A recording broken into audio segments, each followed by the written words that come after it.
The Way with Anoa.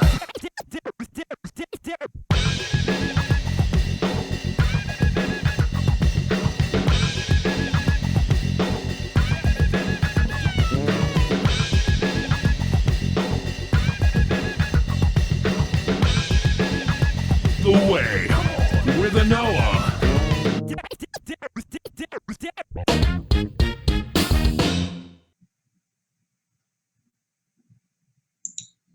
Good evening, everyone. Welcome to the June 14th, 2016 edition of The Way with Anoa. I'm your host, Anoa Chaga. So happy to have you with me again. You guys, I know we haven't been together that long, here with The Way with Anoa. But this whole movement, this whole process tonight is the final primary in the Democratic primary election cycle. DC closing it out, bringing it home, casting those final votes. Polls should have closed at just at 8 o'clock. We also have Nevada primary is tonight, state and federal elections, not the presidential primary. And we have some of our own, some of my own, I can't speak for everybody. Polls are still open in Nevada, I believe. So if you're out in Nevada, if you know people in Nevada, you haven't gotten to the polls yet, please go vote. Alex Singer, Congressional District 3, Lucy Flores, Congressional District 4, two of my personal faves, do as you wish. So there's been a lot. It's always a lot going on, but I've been real heavy. My heart's been very heavy. I've always been a little tired. You guys may have noticed that. I know someone commented before on one of my more recent videos, your energy is just it's not all high like Ben's. No, I'm gonna be honest. I'm tired. A lot of us have been grinding. I mean, we all work. We do whatever we do. Some of us were able to take leaves from our jobs, or were able to work full time, in terms of Bernie Sanders campaign. Some of us, this has been basically a second or third job for us, right? We have family, we have other commitments, we have other things going on. So I think everyone, no matter what has happened, right? I think everyone needs to take a moment and really think about what you help contribute to. Even if, all you have been able to do is donate, or you've been able to, we joke about digital organizing, online fake internet activists. That's real. Sharing information, engaging people is real work, and it definitely plays a part. It definitely, it definitely helps spread the message and spread the awareness, because had it not been for the very robust digital organizing that occurred, there are a lot of people out there, particularly with the way the media has treated the Sanders campaign up until today, right? If it wasn't for so many of you out there, if it wasn't for the Progressive Army, for Benjamin Dixon, for so many others, Bernie's message would never have been heard by the millions that did hear, by those who have participated. I wanted to start off with a quote. In every crisis, there is a message. Crises are nature's way of forcing change, breaking down old structures, shaking loose negative habits so that something new and better can take their place. Susan L. Taylor. I chose that quote for a couple of different reasons. One, again, here we are. We're at the end of the primary cycle. We're at the end of the official, presidential campaign process on the Democratic side.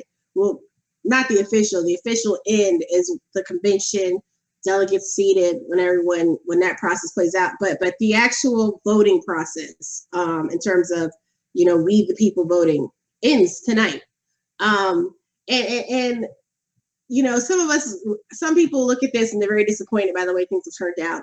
I, for one, tend to look at the upside of all things. I believe that the involvement level, the excitement factor, for those of us, people like myself who are never engaged, I was not an electoral politics person. Yes, I cast my vote in the past, but I've never been moved and motivated this much to actually get out there and do anything. And I just feel like we're on the verge of something great, right? We're on the verge of creating something wonderful. Now, what that is, what that looks like, and who's actually going to be standing with us when that's done, I don't know. That's yet to be seen. And please, please, please, keep listening to Progressive Army, to our shows. Keep reading the articles from our website. Check out other groups too, because there's a lot of stuff happening. You guys have heard me mention brand new Congress before. The People's Summit takes place finally this weekend. And in a few minutes, I'll be joined by two of the lead organizers of the People's Revolution. That's another initiative I've mentioned it a couple times that is taking place this summer. I believe it's the Saturday ahead of the actual convention. There's a lot of stuff.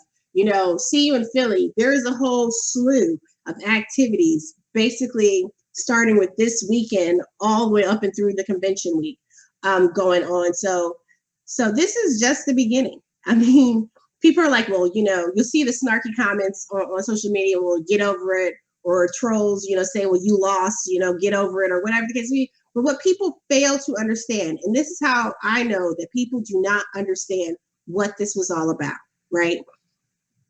This is the beginning. Would we have liked to see, a better process? Sure. But having these glaring issues be exposed, because a lot of the stuff, many of us have said, election fraud issues, these things have existed. They've been people, voter suppression, these issues have existed. They've been problems for a very long time. There's a lot of organizations and groups and movements that are already working and dealing with a lot of the issues that kind of came together within this Bernie Sanders campaign process. But this has always been bigger than a campaign for president. Bernie says that himself all the time. This is about everyday people like you and me getting involved, getting out there and pounding the pavement, demanding better. So we got to keep that going no matter what turns out and happens. One of the things I suggest to everyone to do is coming up, let's see, June 18th is the deadline. This Saturday is the deadline. So the Dem convention, ahead of the convention, they basically, they're trying to get people's input, whatever. But there is the opportunity for you to submit written or video testimony online, basically about what you think about the Dem platform going ahead. There's also, if you guys get Democracy for America's, if you get the, get the emails from Democracy for America. Sorry, guys. There is an email that just got sent out from Keith Ellison, Representative Keith Ellison. It's basically asking, what is your input? Remember, Keith Ellison, Cornel West, these are among the people who are on the platform committee. What do you want to see as a part of the platform? What issues are important to you? And this is the cool thing. There are a bunch of check boxes, but there is an other box. And the other box has a huge character limit. So you can write a lot if you need to. One of my friends posted her statement, and it was like 3 or 4 paragraphs, very long, detailed paragraphs with citations and quotes and links. So there are some meaningful opportunities. Well, if there are meaningful opportunities, if we make them meaningful, right? One could say the Democratic Party having this opportunity for people to submit video or written testimony is just, to placate folks. You know what? Hey, game recognized game. If that's what they think they're going to do, let's give them some testimony. Let's flood them with testimony. Let's flood them with written testimony, video testimony. But I challenge you to then publish what you've submitted publicly. Use the hashtag See You in Philly, Dem platform, Dem convention, some combination of those. But you can publish your written works very easily through something like Medium. And your videos, you can upload videos very easily to YouTube. I mean, I don't know if anyone out there would like to help coordinate that, but we have until June 18th to get these done and submitted. And I really think that the more of us that use our voices, the issues, some people have asked me like, well, I don't even know where to begin. Just what do you think? Just even think about the platform that you've been supporting this whole time. What is important and what do you think needs to be a part of that platform going forward? And I really do think that if we leverage our voices, we leverage our input, this helps when they're in those discussions. This helps Representative Ellison. This helps Cornel West. This helps all the other Deborah Parker. This helps everyone who is in that room. You know what I'm saying? You care about the U.S. stance towards Palestinians. Put it in the platform. Say you want. You know what I'm saying? Like make it happen, because we are driving this process. They think they driving this process. The donors think they driving. No, we need to leverage our power in a meaningful way. Like I said, there's a lot of action and activity that's going to be happening going forward. going leading up into the convention, during the convention. Black Men for Burning is doing a tour coming back their way through the South. Really excited because they'll be coming through Atlanta right after the 4th of July. I believe tentatively between the 6th and the 9th, they'll be back through Georgia and Alabama.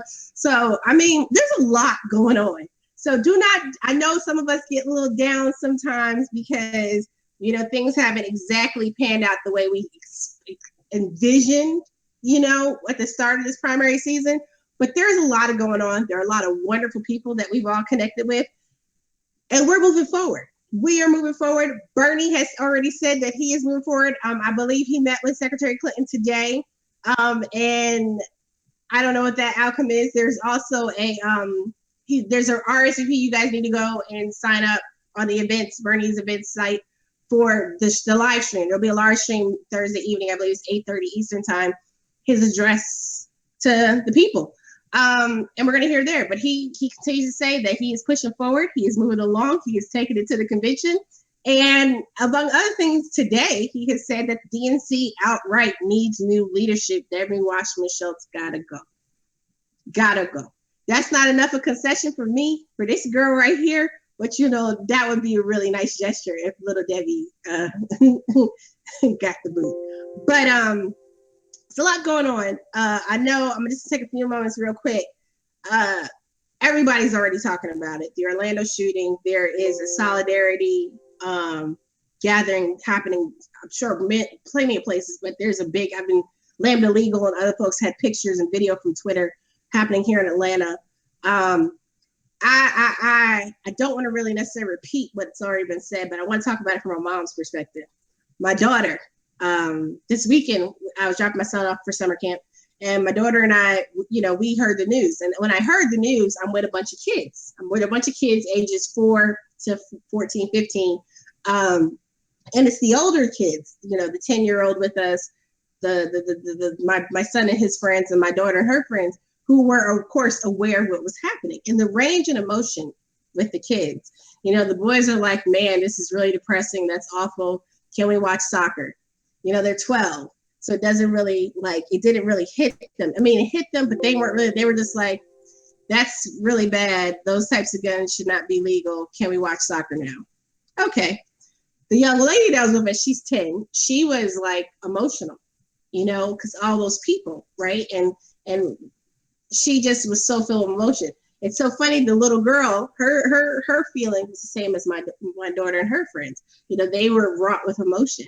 But what was really interesting, thinking about being around the kids and thinking about conversations I have with my daughter, I keep telling her I'm going to start I'm going to do a segment called Conversations with My Daughter. So this is my little few minutes right here, Conversations with My Daughter. This morning yesterday morning when I was driving her to her summer program, she showed me a Tumblr post, or maybe it was this morning. I can't remember. The days are blurring together. But it basically was tweets from one of the young men that was murdered to his mother, right? And she was so overcome with emotion. And it's very sad, right? It's hard not to be overcome with emotion. But as a parent, to watch your child feel pain and to process things that go on, right? It's one, you pat yourself on the back because it's like, wow, I'm raising a pretty decent human being here, better than a lot of the folks walking around making decisions. But two, you feel for them because you want to protect them from these types of things. You don't want your kids to have to think about the possibility if they hang out in certain places or if they are around certain people, or just there's no rhyme or reason to any of this stuff, right? Like, so we can do our best, but I can't keep my kids safe. If some crazy person decides they want to go into their school or into the mall or the movie theater or a club, I can't protect my kids.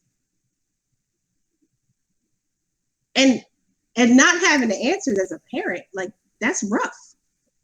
That's rough. But the other thing that came out of our conversation was that she has a lot of friends who identify as a part of the community. We always say the mainstream is LGBT.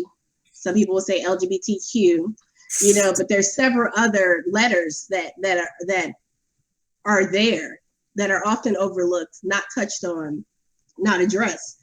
And we need to have spaces for people to have conversations that are not necessarily just safe spaces over here that are removed from the main conversations we have about issues.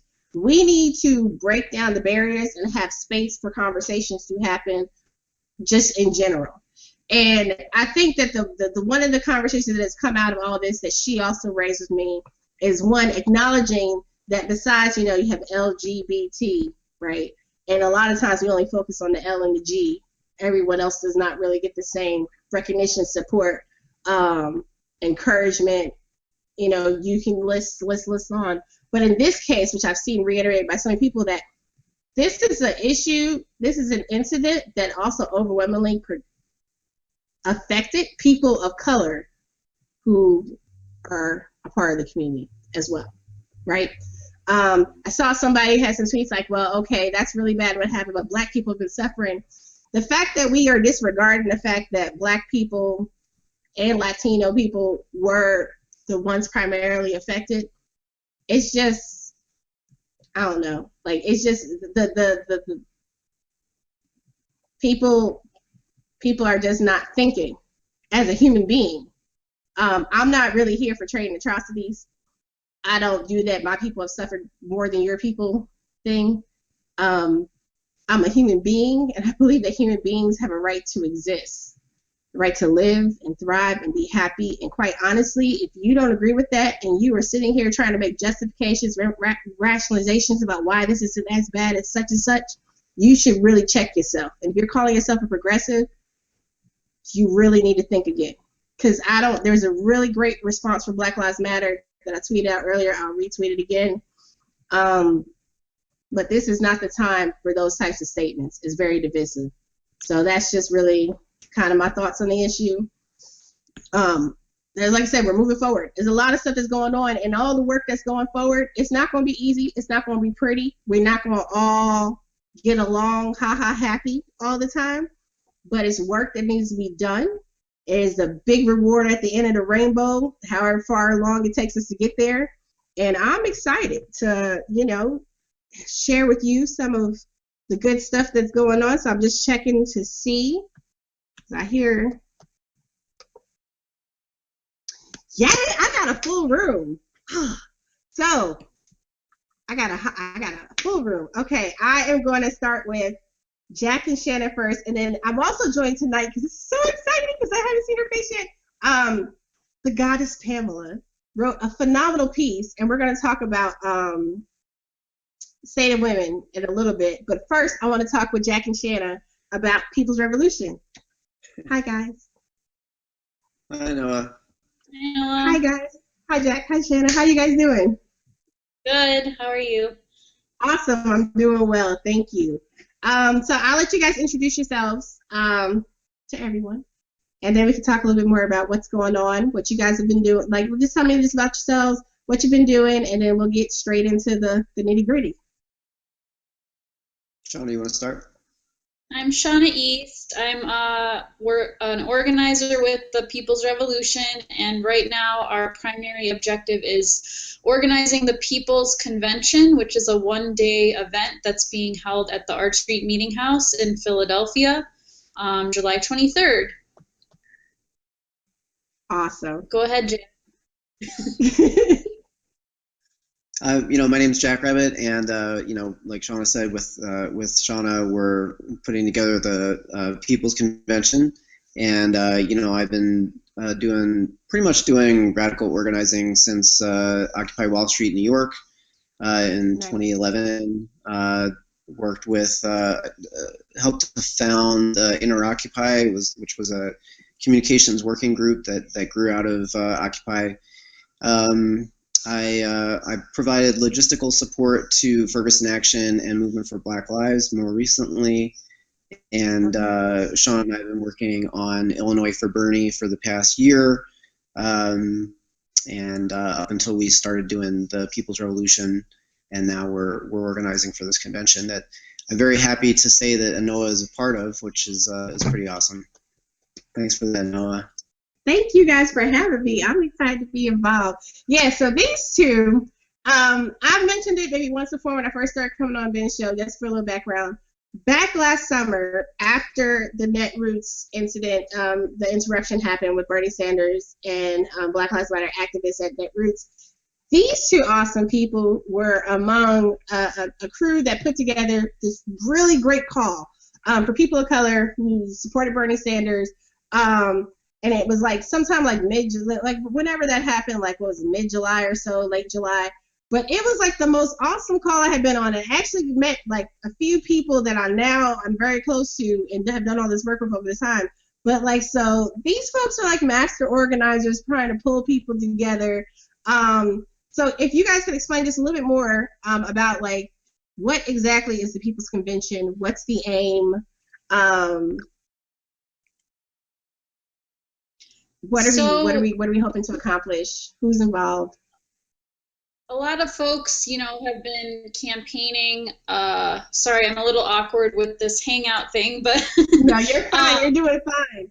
Don't look at us. Look at the camera. okay, I'm gonna look at the camera. So a lot of us have been organizing for Bernie Sanders' campaign for over a year. There's delegates, volunteers, former staff members, just a bunch of grassroots people as well. Who a lot of people are getting, engaged in politics for the first time, and people are wondering, what's going to happen next, where there's a lot of organizations popping up or events and things like that.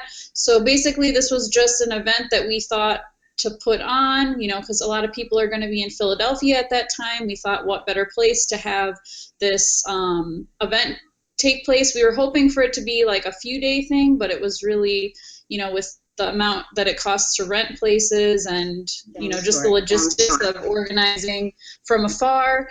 Right now we're working on a one-day event, and just bringing together organizers from around the country that have maybe only worked together remotely and are going to be in Philadelphia anyways at that time. Some delegates that are going to participate in the DNC convention a couple days later. Ours is right before the DNC starts. So we're trying to set the tone sort of for what's going to come up that week with all the different rallies and things like that, sort of a spirit of cooperation and collaboration and solidarity is what we're trying to do. And I'll let Jack speak also on what we're doing. No, I mean, like, obviously you're spot on with all that stuff. Just what I'm going to talk about just real briefly is what we have planned for the event itself. As I mentioned a second ago, Anoa is working on the racial justice issue statement for what we've called the People's Platform. And that's the ratification of that People's Platform is going to be like one of the two central events of the day. And the People's Platform is basically an experiment in radical democracy. We're trying to bring grassroots organizers and grassroots groups from around the country that are working on different issues, the most important issues that we face today, bringing people together and collaborating across different groups to be able to provide solutions for things like climate justice, wealth and income inequality, the issue of living wage or basic income, for example, and to kind of like work collaboratively across different groups and across constituencies to be able to build a platform that is actually contributed to by the public at large and is available and accessible to people to be able to comment on and to amend. The idea being that we will have an actual document that is a statement, a policy statement written by the people that is specifically for the people. So we're really excited about that. I'm really excited about that. And additionally, we're going to have an organizing space that's set aside and designated specifically to be able to have people from all different areas come together to talk about what we can do to build a real movement going forward. So because that space needs to happen, because we do feel that it's important to be able to have rallies and marches and demonstrations. We think that those are absolutely essential to a vibrant democracy, but that there also needs to be an association with that, some organizing that happens, and creating some kind of a framework for an ongoing movement. Right. There's got to be more than just public demonstrations. So that's kind of what we've got planned. So awesome. So just thinking about, so you just mentioned the people's platform. So what are the areas we've narrowed down just for everyone? Because basically there was a public process for people to participate in, and we kind of narrowed it down to several certain sections to focus on, at least initially, in getting this done. So what are the sections we're just kind of looking at, and then how are we envisioning this process from the drafting going forward? I can say what the different planks are because I have my little chart right here that I can refer to. I love it. Racial justice, climate justice, income and wealth inequality, a living wage, getting big money out of politics, healthcare for all, electoral reform, and free college and student debt relief. Nice. Okay. So basically, right, we have volunteers like myself who've come on board to help draft, the different sections of the plank, the issue statements. What process, like, what are we doing? Are we working with trying to reach out to other groups? Is there anyone else who's come on board to kind of help with any of those areas? Just kind of just give me a little bit, just walk me through kind of like what we're hoping for. Okay, we get these issue statements, we get these planks done, and we're gonna try and ratify them. Like, what are we hoping for people to basically present them that day? Do people vote on them? Are we gonna have some other presentation process before we actually get to Philly? Like, what are we looking like at with the planks, and how we're with the planks and how we're making the decision making. Do you want me to take this, Sean, or do you want to do this? If you think I should, then it's fine. No, I'm happy to take this one, and jump in if where you need. So yeah, the idea here is that in one day, it's not really going to be. It's not realistic to think that a group of a variety of people can come together. Mm-hmm. A group of people can come together to be able to put together a real document that is thoughtful and meaningful and has actual impact. What we're doing is we are the process that we have is we've reached out to a number of different organizers and organizations to be able to create the initial platform plank statement. And so that's the first part. So a good example of what we've got going on is with the money out of politics platform plank. And for there we have a very diverse group of we have people from Represent Us, Move to Amend, Nice. Democracy Spring, 99 Rise. So it's a number of different groups and organizations, and actually also Fair Vote, which is a great organization dealing with electoral reform. And those groups are all, representatives of those groups are all taking part in this platform process. So they're providing their input. And there's one individual, Elizabeth Lindquist, who is kind of like basically taking all this input and will be producing a platform plank.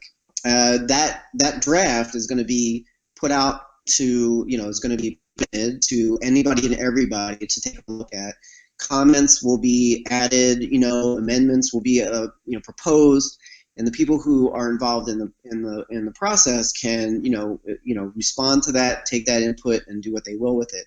Okay. Then after that time of kind of feedback and revision, we will hopefully what we imagine to have is that we will then have our final platform statement, and that will then be presented to be voted on by the public. So everyone will have the opportunity. Everybody who's interested will have a period of time to be able to take a look at at a range of platform planks, because we're trying to be both coherent and impactful, and yet at the same time inclusive.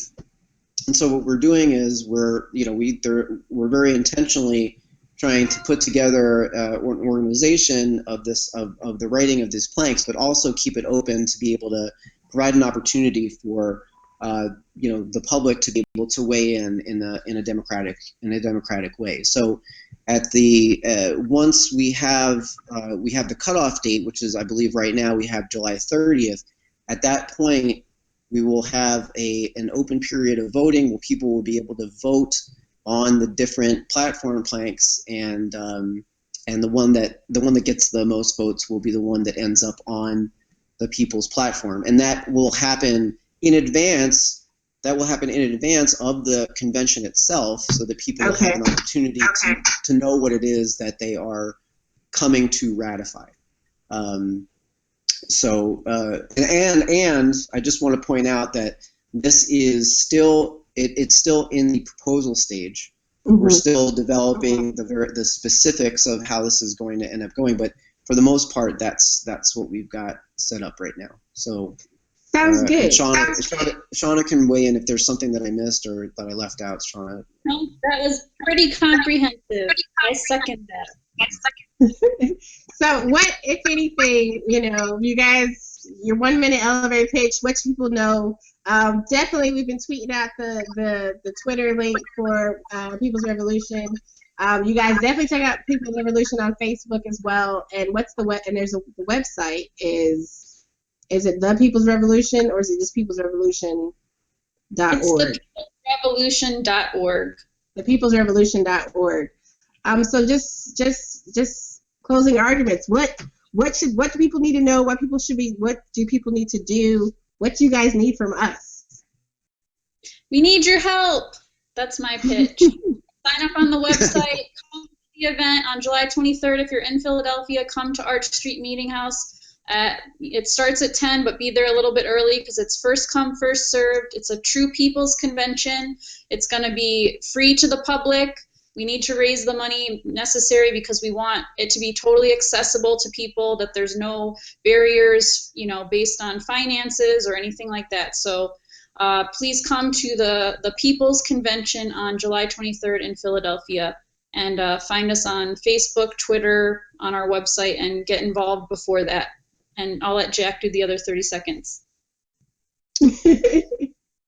So I'm just gonna, my pitch is just gonna be, the People's Revolution. The People's Convention is a new method for organizing and coalition building.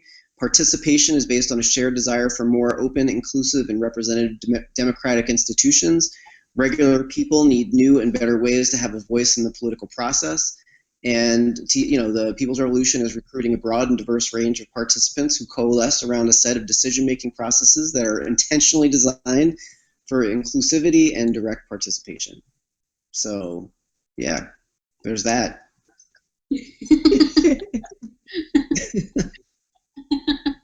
I think we got it covered.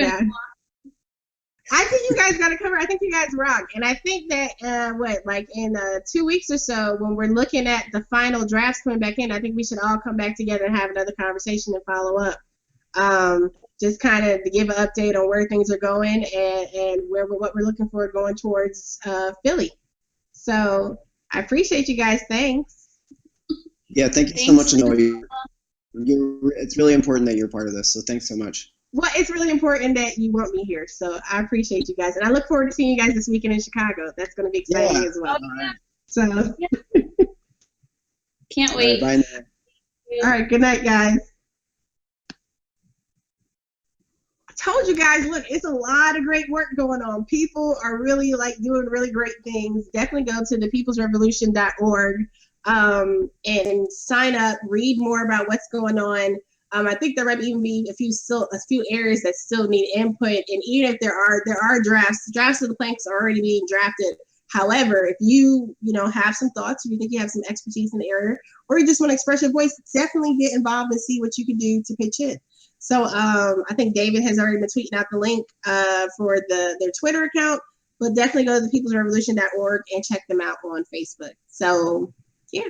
So also today is the first day of State of Women. Ooh, excuse me. The White House. This is the first annual State of the Women event sponsored by the White House, I believe. And I want to talk about State of Women, but I also want to talk about this piece that was written a few days ago by my Progressive Army sister right here, Miss Pamela.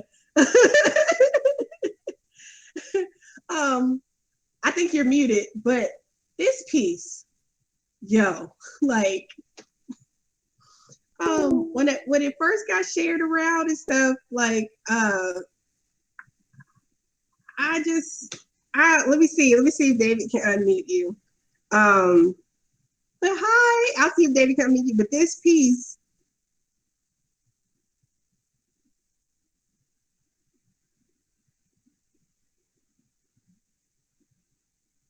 okay. So anyway, so this piece. Oh, are you there? Oh, that's me. No, that's me echoing.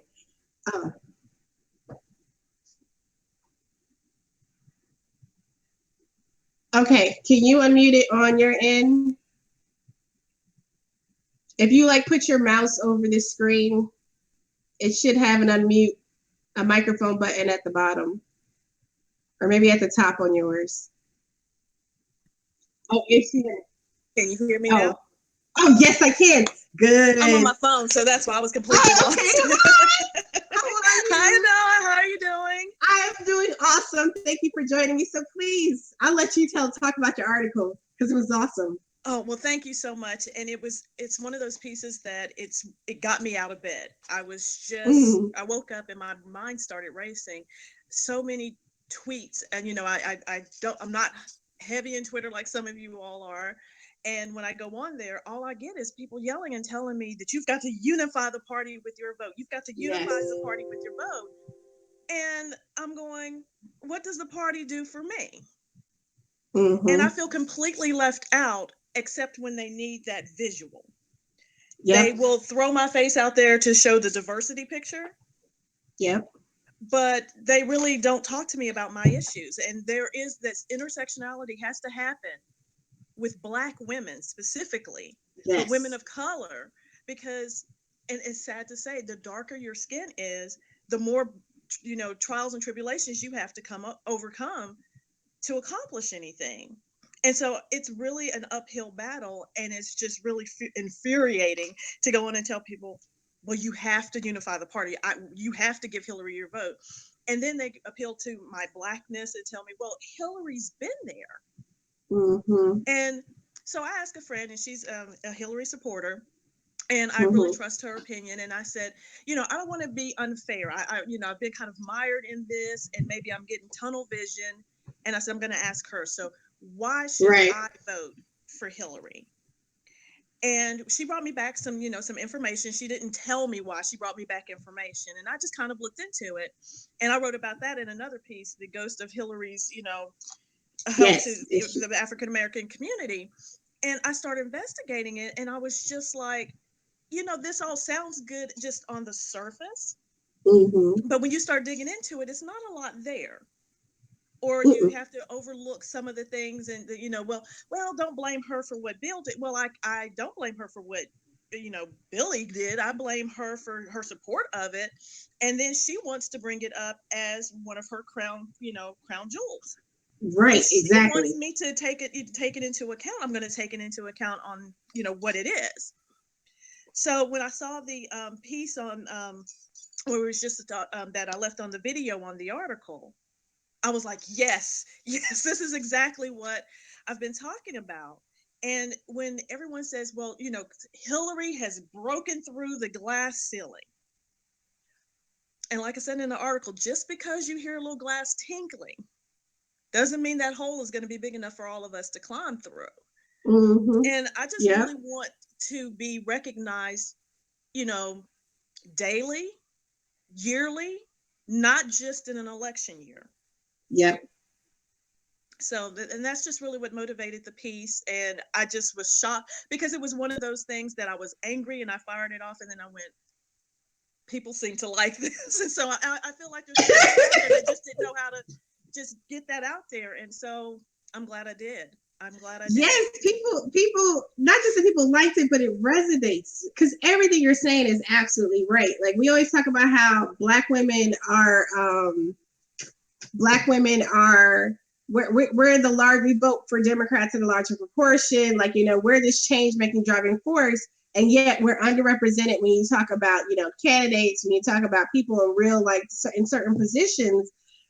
They're we got to go do our duty, we got to go help our sisters or whatever when it's come time to get in line, get information, so to speak. But where are people when it comes time to all these other issues that absolutely directly affect our lives every single day? It's not just this whole, well, yes, because now my daughter knows that she could be president, but only if she overcomes poverty, illiteracy, domestic violence, all these multitude of issues that definitely impact women of color, Black women in particular, that are not being talked about or addressed. Like I mentioned, today is, the state of women. And it is very interesting that you have this going on, and we're talking about the historical nature of Hillary's candidacy. But one of the things you were talking about is like, what has she actually done? There was a piece talking about her stance on welfare reform and why you still can't even really pin her down on exactly what her position on welfare is, right? And like one of the big things, that's another one of those things that was a Bill Clinton era, policy, but she supposedly, people try to say, oh, she didn't really have anything to do with it. But she, in her own memoirs, has said she was a part of that conversation. She had a lot to do with it. And, Edelman Wright, they Marion, she's infamous saying, like, she split with them over, the bill and the reform. But what we don't look at is how some of these policies and some of these ways where she has stood on things disproportionately impacts in a negative way women of color. Even her reluctance to support Fight for 15. We look at the Fight for 15 movement, which is overwhelmingly women of color, single mothers on the front line of this battle. But it's like, even her scoffing at, the family leave proposal, that's Senate Democrats have put forth that Bernie Sanders supports. Like, there are so many ways where she's out of connection with us. And now we see, well, you're a woman, you need to support her, or Trump is really evil, so you need to support her. I mean, they keep trying to find whatever way they can to get us in line. But your piece, like, really hit it home for me. And it's just like, I can't.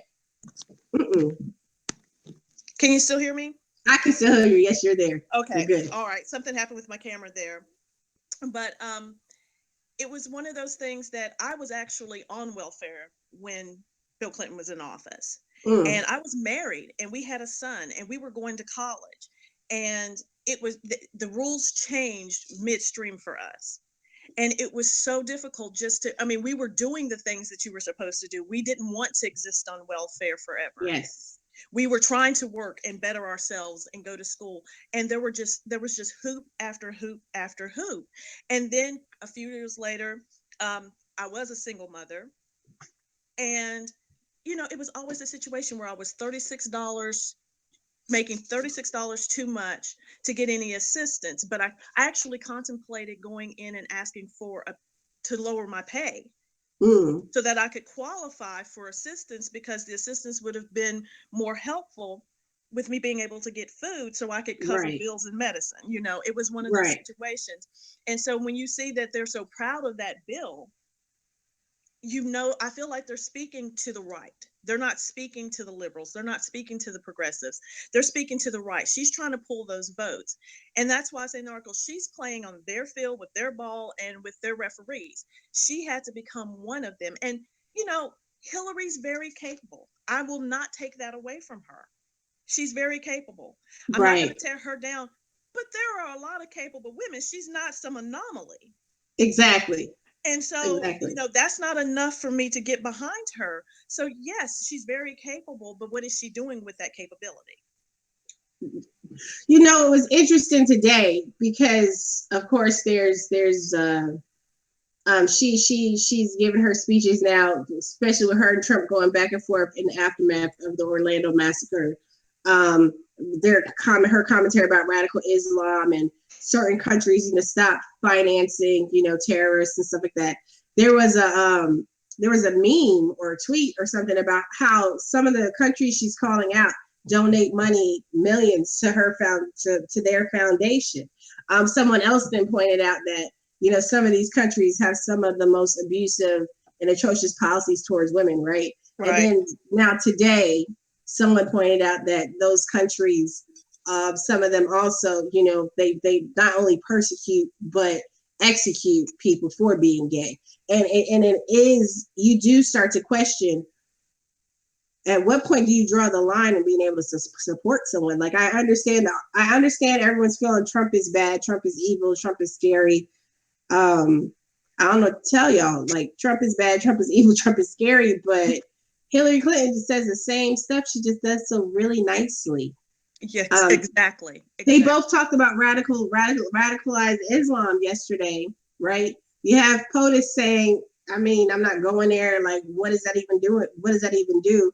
And she's falling, like you said, she's playing on their territory, on their field, using their language. And regardless of whether, and this is not to say if people decided that they feel that they got to do what they got to do, like keeping Trump out is more important, more power to you, as long as that's what you're doing. But she does need to be addressed. She does need to be called out on this. And we do need to question what this actually means for women. Because we can say we need to uplift women, we need to do stuff for women, but which women, who, how, and on whose terms are we doing this? Because at the end of the day, she is still a rich corporatist woman, woman or otherwise. She still holds a certain position in society that most of us will never even come close to. Well, this is what I have to say about that too, is that when people appeal to me that I need to vote for her, I've never been so heartbroken as with the Gloria Steinem comments that the Bernie support, because the women who are Bernie supporters want to go where the boys are. Yeah. And it was just like, we can't demand equality if we're going to say, but you can't attack me, you can't come at me, you can't discuss with me the same way you do with the boys because right. I'm a woman. If I always have to address you because you're a woman, that's not equality. And these are the kinds of things that make people look at feminism and go, well, this is where you want preferential treatment. And we don't need preferential treatment. We want to be, on equal footing. And we can't just keep asking for adjustments and ask to be on equal footing.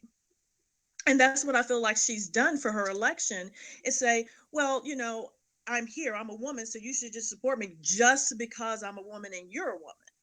Right. If you're a feminist, you must support me. And I'm proud of her. Let me just say, in my lifetime, if she makes it all the way, she makes it all the way.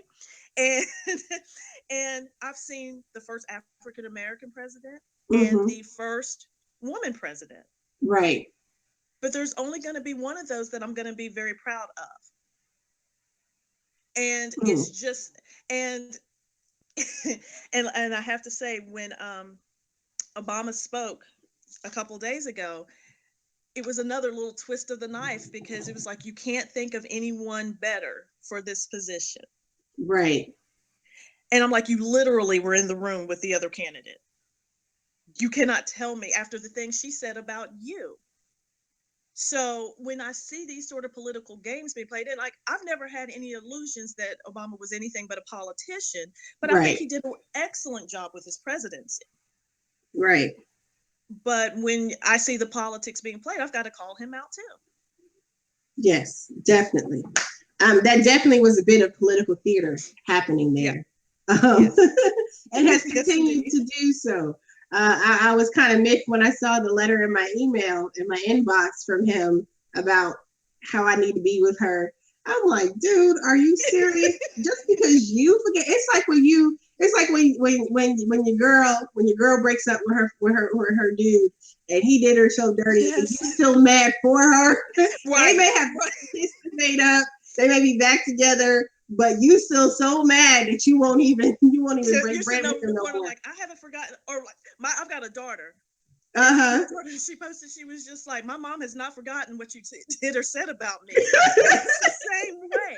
It's Yes, like, it no. is. It is exactly the same. Like what we love so hard and so fiercely, and we're so loyal.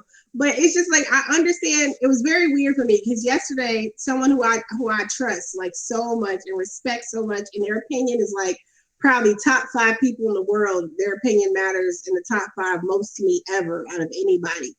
Um, my heart broke a little bit when I was told that I'm gonna have to vote for Hillary and I'm gonna have to go out there and work for her. I said, you gonna do what? I said, you know what? I love you. And if you feel like you gotta vote for Hillary, okay. But you don't gotta lift one finger to help that woman win. All the millions of dollars and all the political machine they got going on, they got that. You don't have to put your integrity, your reputation on the line for that person. But it's the fear. You know what I'm saying? I think that people have not seen someone as polarizing and concerning as Donald Trump. And there are a lot of people, a lot of so-called good progressives who are starting to say the same exact thing. Trump is so scary, we have to keep him out. But at what cost? And what are we, everyone just saying, oh my God, let's just support Hillary because we got to keep Trump out. Even if you do support her, what are you leveraging that support for? Yeah, and it goes with the hashtag, and I want to think about what a candidacy, what a run for president has come down to when you have a hashtag that says "Girl, I guess I'm with her." I mean, that's the only emotion that you got people dragging themselves, flailing themselves on the way to the election booth. What platform are you running on? And the fact that there's so many Black women attached to the hashtag too is hilarious, right? Because Black women supposedly just love Hillary Clinton so much. There are so many of us. Like I saw someone had a GIF, and it was a GIF of Rihanna like tearing something, like throwing something at somebody, and I was like, "That's me voting for Hillary." Like, yeah, and I really, I mean, this is something that it really is one of those issues where I think about it and I go, I may, put all my eggs in this basket because this is where my heart is. This is where, because my politics doesn't come from well, let me vote for this because this is the move, and then 4 years from now I can make the move. Right. I'm looking at someone, my political views come from, I'd like to think, my compassion in my heart. And so I have to vote with my compassion in my heart. And I really have to vote for the person that I feel has put their heart and passion into other people consistently through the years, not just suddenly, not on a flip flop, because I can go over to this meeting today and I can say, oh, I believe X, Y, and Z, and then go to another meeting down the street the same day and say, well, I'm really for A, B, and C, and then try to make us believe at the next town hall meeting that it was okay, that it was all the same thing, and it just never happened. It's just like, that sleight of hand, it never happened. And I'm like, no, it is happening, and it's happening consistently, and we have video proof of it. The internet has been the biggest. Yeah, like everybody's got their camera phone. You're not going to be able to hide those things. And I really feel like they had to really just work extra hard to overcome that.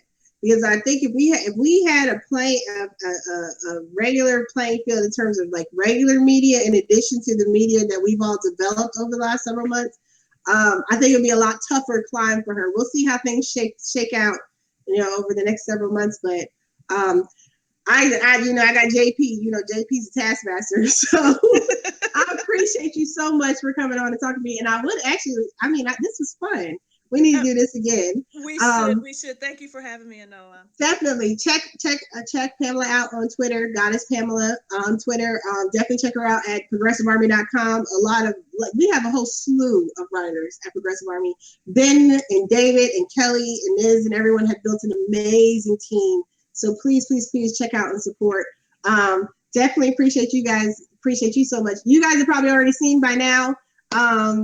DC has been called for Hillary. The primary season officially over, and the real work is now yet to begin. We got work to do. So regardless of what you do from this point forward with your vote, we have work to do. We have work to do down ballots, local elections. We have work to do in our communities. I mean, it's so much more than voting. We got to leverage that vote onto the possibility, opportunity for a better tomorrow. So that is all we have for tonight with The Way with Anoa. I'm out.